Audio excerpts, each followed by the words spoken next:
Welcome to Between the Rows, the weekly podcast brought to you by Glacier FarmMedia. I'm your host this week, Laura Rance.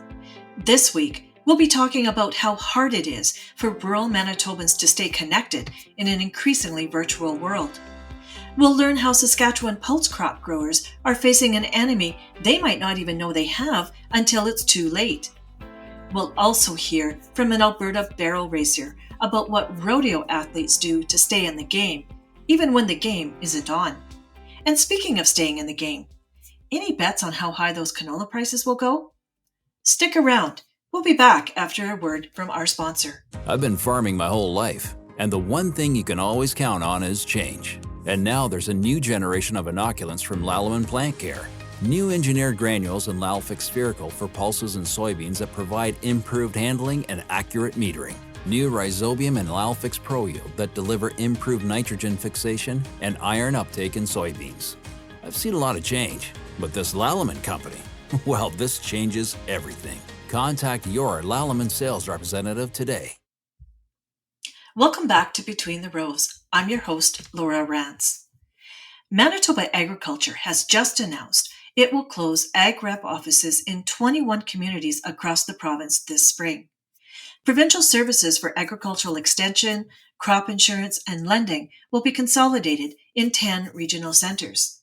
The province says no jobs will be lost. Rather, this is about modernizing service delivery in recognition of the fact that business is increasingly carried out online rather than face-to-face. That may be so, but those of us living in rural areas know all too well the limitations of that assumption. I reached out to Cam Blight, president of the Association of Manitoba Municipalities, for his perspective on rural connectivity. And guess what? Poor internet service affected the sound quality of our recorded conversation. But here it is, anyway. Cam, the provincial government made an announcement this past week that indicated they would be closing offices in 21 rural communities and, consolidating services.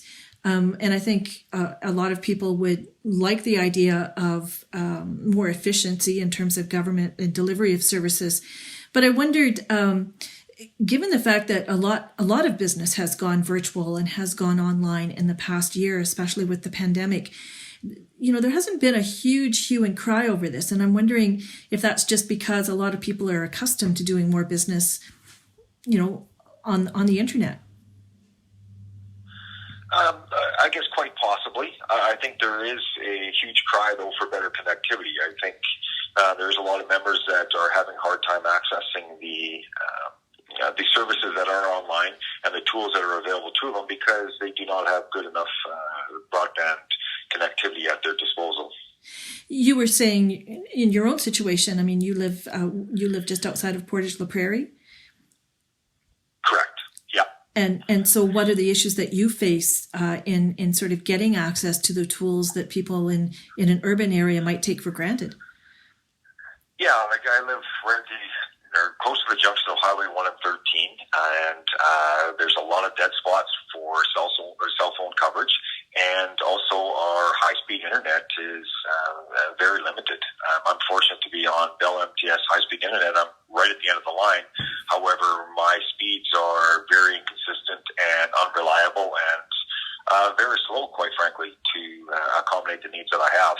I know other areas or other people in the area are going towards the satellite provided type services, but even that is very variable and is not consistent, and it's people are finding it very challenging when you have young students trying to learn from home, people working from home, just trying to stay connected, and it's a very big difficult challenge that we're trying to overcome.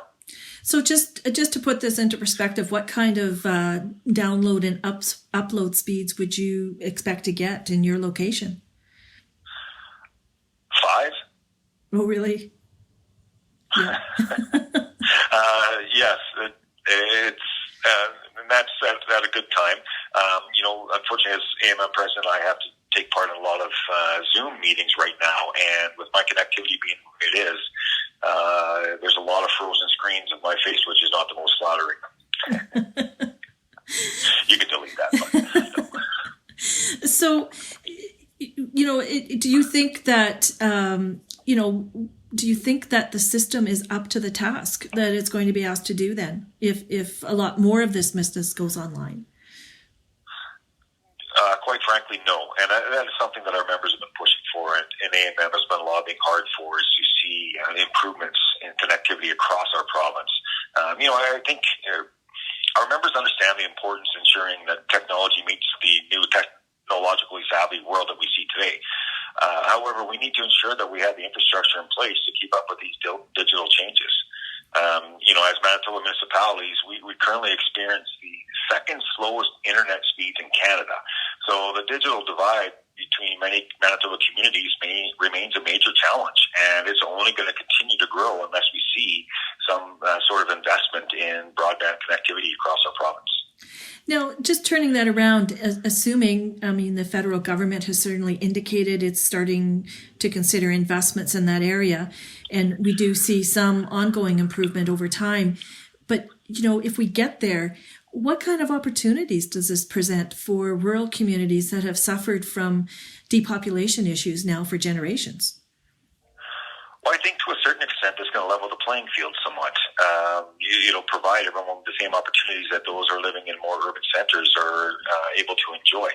Now, having said that, living in urban centers does not guarantee you that you're getting a good broadband connectivity either. So it is not just a rural issue. It is, both an urban and rural concern. But I think it'll close the technological gap and allow people to realize that they can live out in the country and the rural and still, be able to work from home or have their children schooled from home, etc. And so I just think to open up a few more doors and provide opportunity for people to maybe take care or to enjoy some rural living. And, of course, help encourage more industrial development and growth in the rural. Agriculture alone is using up a lot of the technology, and it's really going that direction. I think this will really help the producers go a long way to being more productive and efficient if they can, take advantage of some better connectivity. I think one of the things that came out of the situation where there was so much of a lockdown on regular business and regular shopping that a lot of business went online. And one of the comments that was made is that for a farmer who has the ability to market online, it actually levels the playing field there too, because they can reach the same consumer that Amazon can reach. Oh, absolutely. I think it opens up a lot of doors and opportunities for those that have that connectivity abilities afforded to them. I can't really comment on that too much. I don't have that ability necessarily, but it certainly makes a difference. And, we just need to ensure that all Manitobans have that opportunity. Thanks very much for joining me today. Thank you very much. That was Cam Blight, President of the Association of Manitoba Municipalities, talking to us from his home near Portage la Prairie. The Canadian prairies have become a global leader in pulse crop production and exports. The increasing interest in plant-based protein suggests that demand for pulse crops will continue to soar. But will prairie farmers be able to rise to that challenge? Aphanomyces, a fungal disease that attacks the roots of pulse crops, is threatening to put a lid on production of this important crop in farmers' rotations. I spoke to the Western Producers Robin Booker to find out more. Hi, Robin. Welcome to the show. Hi, Laura. So we're talking about a disease that a lot of people would have a hard time pronouncing, but the way I pronounce it is Aphanomyces. Is that how you pronounce it? That is exactly how I pronounce it, Laura. So what are we talking about here? What is Aphanomyces? Aphanomyces is a root disease, a root rot disease that affects pea and lentil crops in the prairies. And I guess it's not just the prairies. It affects pea and lentil growing regions all around the world. So when did you first start to hear about this disease on the Canadian prairies? I believe I first heard about it around 2015 during a presentation from one of the Sask Pulse representatives, but I believe it was first found here in Saskatchewan in 2012. What piqued your interest about it when you started to hear the pulse industry talking about this disease? What I found interesting is just how powerful this disease is. because like if you get a major infestation on one of your fields, there's a good chance you will not be able to successfully grow pea or lentil for many years.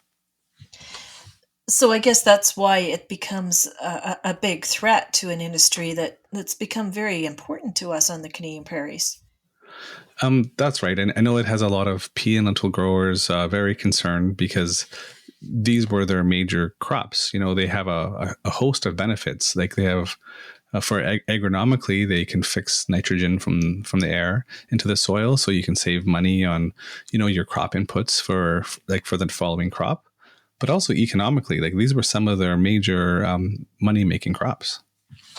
And Canada has just recently started to invest quite heavily in building a whole plant protein based sector that relies very heavily on pulse crops. So, what is what kind of damage can this inflict on a producer's on his whole operation? I think it depends on the year and depends on the field. Everything is kind of fluid, I guess. But if you have a major infestation, it can completely wipe out a crop to the point where there'll be major areas where you get zero yield back. But there's more often, though, it just takes a big bite out of the yield and out of the profit for farmers. And of course, it depends on the year. On dry years, you don't have as big of a problem, but on wet years, it can completely take over a field quite quickly. Is it reaching the point where farmers are having second thoughts about taking the risk of growing some of these crops? Absolutely. There are fields where farmers wouldn't dare to put in pea or lentil again just because of their previous experience growing these crops on that field. They just would have to move on to a different crop for at least a few years. So why is it taking such a hold? It's just such a resilient disease. It starts off as a oospore, which is a thick-walled resting spore that's extremely resilient. It can sit in the soil for years and years. But as soon as you get the right conditions, which is a really wet year with saturated soil, it can wake up. And when it does that, it goes to the next stage of its life cycle, which is the zoospores. And they call it the multiplier stage because one oospore can cause up to somewhere around 100 zoospores that can swim through the soil and find the roots of the pea or lentil.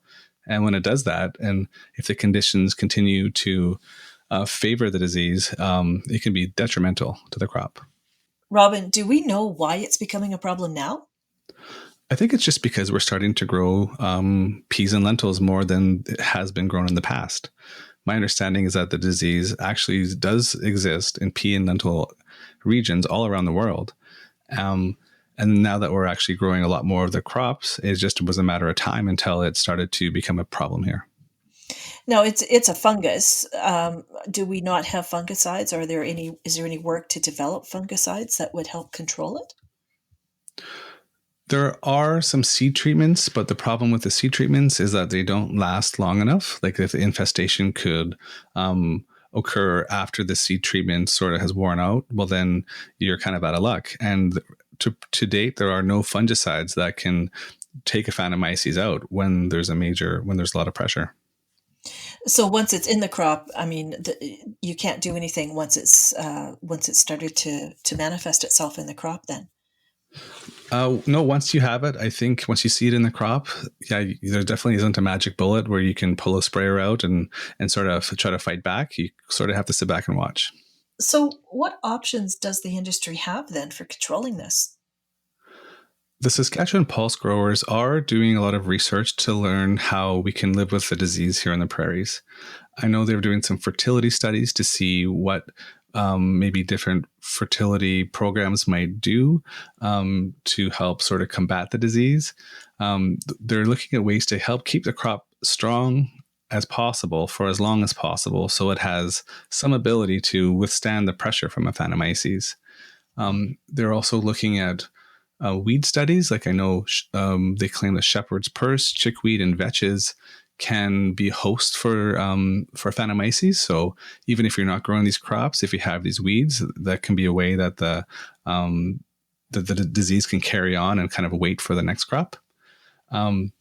But they're also doing a lot of research into looking for resistance for Aphanomyces. But that my understanding is that it's still going to be a few years away for peas. But for lentils, it's going to be even longer than that because they're struggling to find any kind of resistance so that they can breed into the modern varieties. So they're essentially looking at some of the wild relatives of these crops to see if there's any resistant genes, similar to what they've done with some of our cereal crops in building resistance into disease. Is that correct? Yeah, exactly, Laura. They're looking at some of the wild relatives to bring some of those resistance or tolerance genes into the modern lineups. They tend not to like to do that because when you bring these genes over or when you make these crosses, you don't just get what you want. You get a lot of other things that you have to breed out in the breeding programs, and that takes some time. Typically, they like to look at other varieties from around the world because it's easier to cross with them and there's less unwanted baggage, I guess, when you do that, when you do those crosses. So in the meantime, without any immediate solutions on the horizon, what do farmers do if they want to keep these crops in their rotation? The Saskatchewan Pulse Growers just published a newsletter on how to help keep these crops in your rotation, even under Aphanomyces pressure.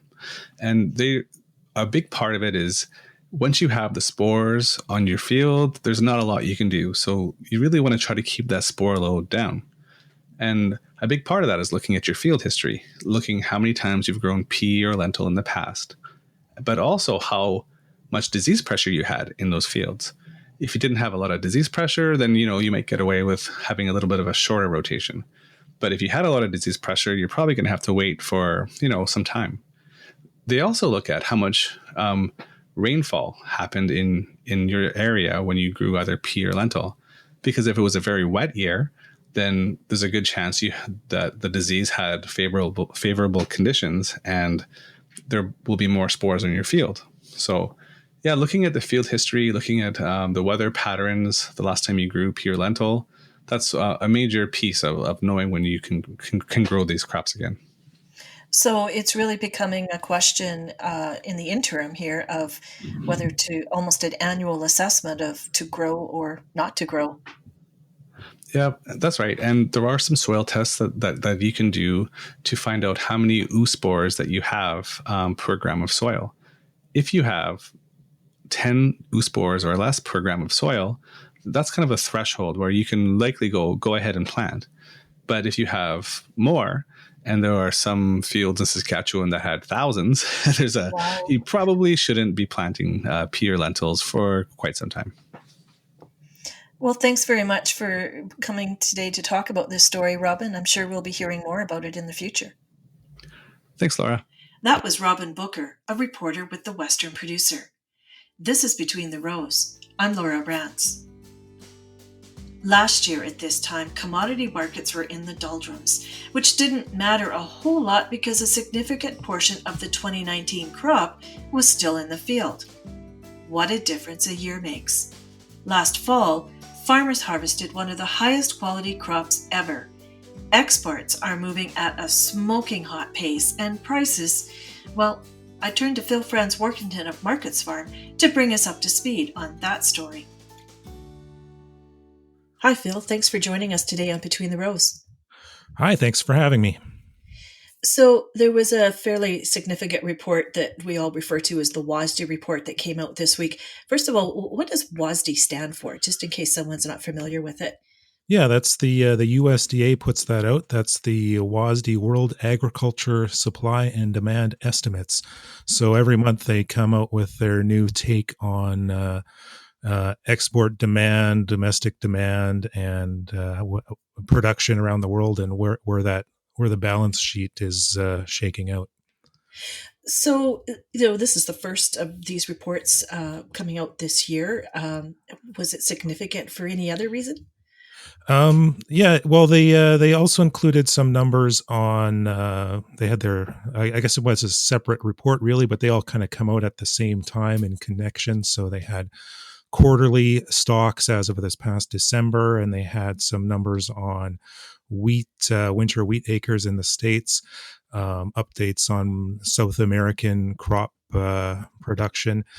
So there was a whole slew of data all came out at once, and the resulting impact on the futures was on when it came out on Tuesday that everything was up a lot. The numbers were bullish, to put it mildly. Corn posted limit up gains of 25 cents per bushel. They're up again the following day. Everything else was higher as well, and that spilled into our canola market too. So, what's the backstory to that? Why were the numbers so interesting to the markets, to put it mildly? Yeah, well, the the thing everyone was watching is the ending stocks projection. So how much will be left at the end of the crop year, particularly soybeans and corn, and both of them the projections were dropped from the last estimate back in December, and in addition to those drops, the numbers were below expectations. So soybeans, they're predicting now 140 million bushels will be on hand at the end of the this current crop year. That's down by about 35 million from an earlier guess, and the tightest carryout for beans in years, and well below the 525 million last year. Similar story on corn. Corn, there's more corn around just because there's more corn grown, but the stocks were pegged at about 1.5 billion bushels. That would be down by nearly, I guess about 400 million from last year. And so the corn number is seen as especially bullish because that's a rather tight number as far as corn's concerned. They also revised lower U.S. production from this past year, adjusted some South American crop estimates lower. And so it all added together to kind of the sentiment was we knew things would be tighter, but we didn't know they would be this tight. And now the markets are scrambling to ration demand and make sure there will be enough corn and beans at the end of the crop year. So, of course, these markets, spill over to the prices that Canadian farmers would receive for things like their cereals and canola. But as I understand it, the canola stocks are pretty tight as well. So, what's been happening in that market as a result of all of this? Yeah, canola is in a similar situation with the numbers pointing to rather tight stocks by the end of this year. Prices have been going higher for months since the summer, I believe. It's just you look at the chart and it's steadily up, and yesterday was no exception. Or Tuesday, a bit of a larger jump there, but it just continuing the trend of prices have to go higher to slow some of this demand, but that the end, it's looking like it may have to go higher still because the exports are running well ahead of last year's pace. The domestic crush is a bit slower on the year, but still solid overall. So if the current pace keeps up, even the already tight ending stocks projections won't be met. We'd end up with, if the numbers are all true, we'd have negative supplies at the end of the year, which obviously can't happen. So the something has to give.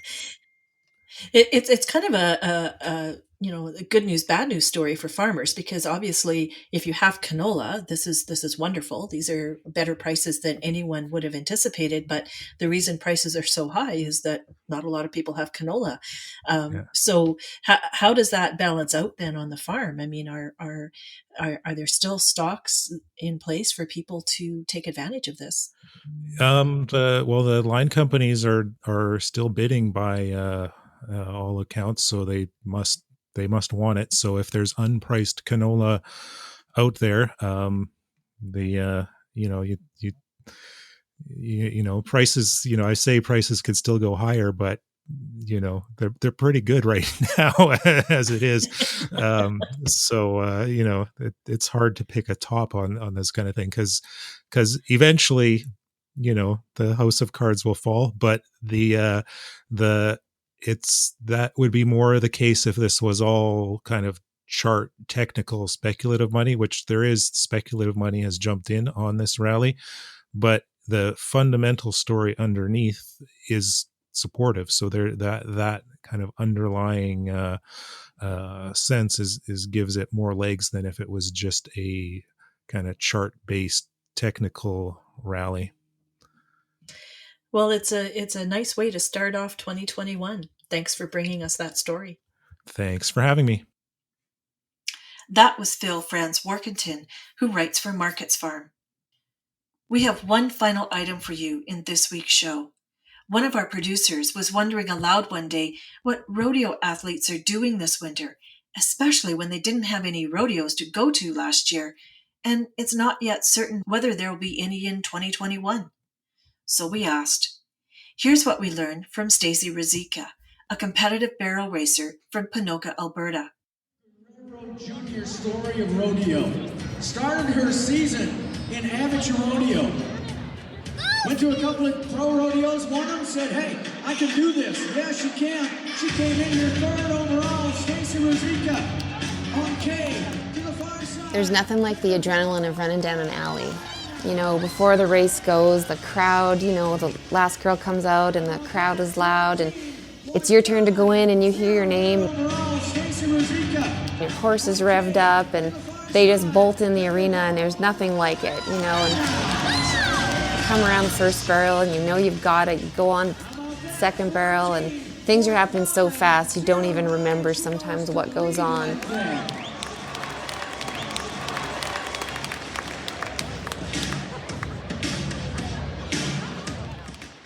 And the crowd is going wild and the announcer, says new leader and it's like, oh my gosh, it's the best feeling in the world.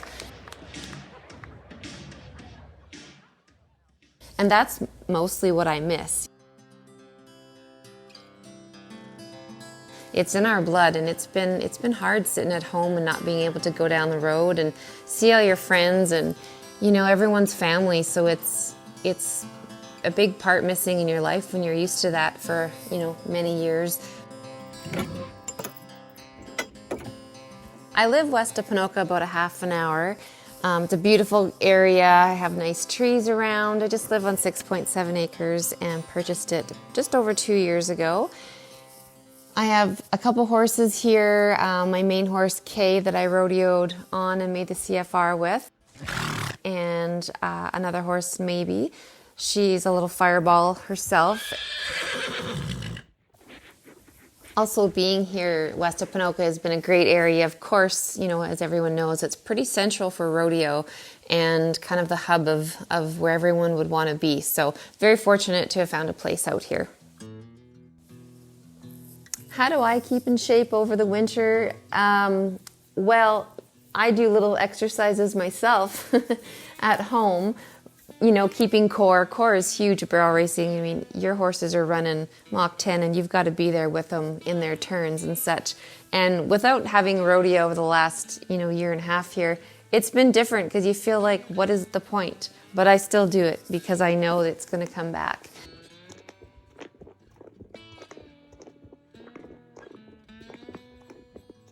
My horse, Kay, she has been my whole world. I have had her since she was 3 years old. I trained her. She's going to be 17 this year. I can't believe it.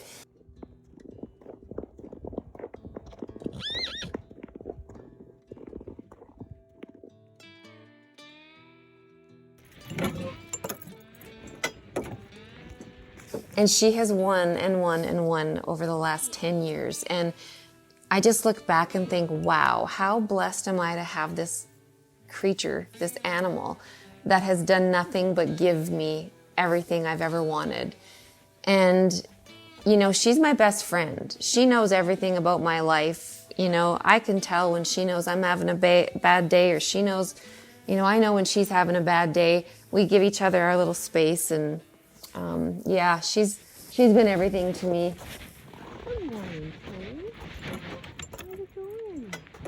you get that once in a lifetime, horse that has done so much for you, and you just, it's just, there's nothing greater than it. She's like my kid.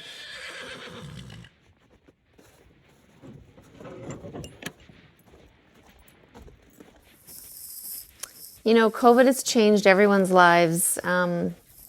Thankfully, I haven't had anything or anyone close that's had it. It's scary, but I think we all, everyone's been doing their part and trying to stay safe, but life has to go on. It's changed a lot, of course, for rodeo because we didn't have rodeo.